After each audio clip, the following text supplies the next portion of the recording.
Thanks for staying tuned. Now the World Bank says economic growth in sub-Saharan Africa is at 2.6% this year and expected to expand to 3.2% in 2018 and 3.5% a year later. The slight rebound is driven by a recovery in oil production in Nigeria, higher public spending in Angola, and the fading of drought effects in South Africa, according to IMF's Regional Economic Outlook.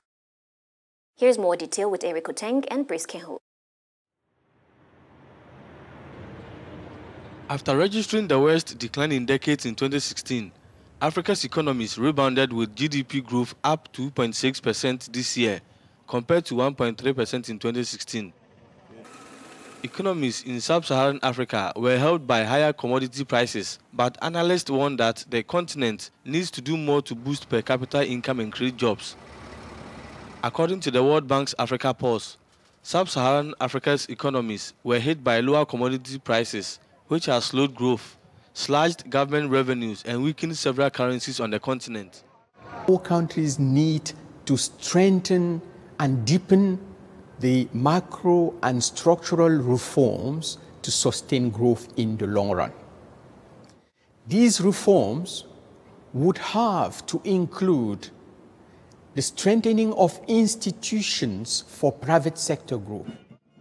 In Africa's biggest economy, Nigeria, a recession continued to bite, leading to protests.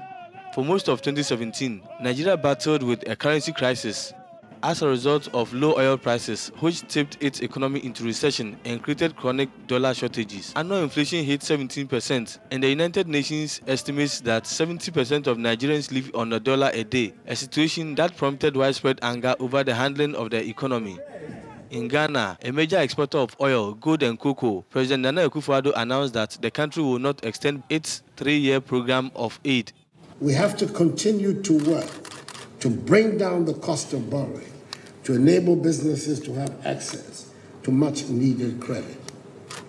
It is my hope and expectation that these statistics will soon translate into tangible benefits in the lives of Ghanaians. An escalating political crisis and low commodity prices in the last year plunged the Democratic Republic of Congo's economy into turmoil. Notre économie étant extravertie, nous achetons. Our economy is currently on its knees. We import most of our food. I think we spend around $1.5 billion every year on importing food, which does not make sense given the country's potential to produce food.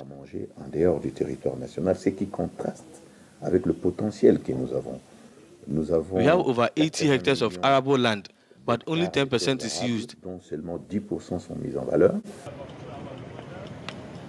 Analysts project sub-Saharan Africa economic growth will pick up in 2018, led by Nigeria and South Africa, the continent's top economies. Senegalese are giving up their treacherous journey to Europe and banking on agriculture. Pape Sam Bédien, for instance, returned to Senegal after 5 years in Italy as agricultural seasoner and factory worker. Now he runs the Association of Rice Producers in his locality.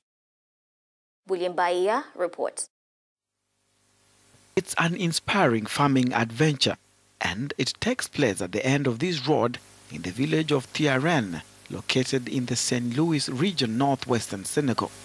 Seyfour Sarr is the main protagonist. His journey started in 2014. He was young, freshly graduated from a management college, before opting for illegal immigration, which was a popular undertaking in his locality. But he was soon dissuaded from the treacherous journey to Europe. Instead, one of his relatives encouraged him to go back home and start farming. When I first came, it was very difficult at first, but I told myself that with the financial support of this great person who really supported me from a financial point of view, and one who gave me a guarantee for a loan, it was possible to start a career. In 3 years, Seyfour has expanded his farm from 4 to 20 hectares. He mainly plants potatoes for a turnover of 50 million francs. This is an example for everyone. It's an example that you should not go elsewhere because it's possible to do it here. He gives advice here and there. He helps young people. He educates everybody. The success of sub-Saharan has created a virtuous cycle throughout the region. He employs a total of 60 people to help him in the fields for 9 months of the year, with the aim of giving permanent employment to those who would be tempted to escape unemployment and try to reach Europe. Thank you for watching. Send your questions, comments and suggestions on Twitter at AfolakeG and on Facebook, Afolake Oyinloye. Have a prosperous new year.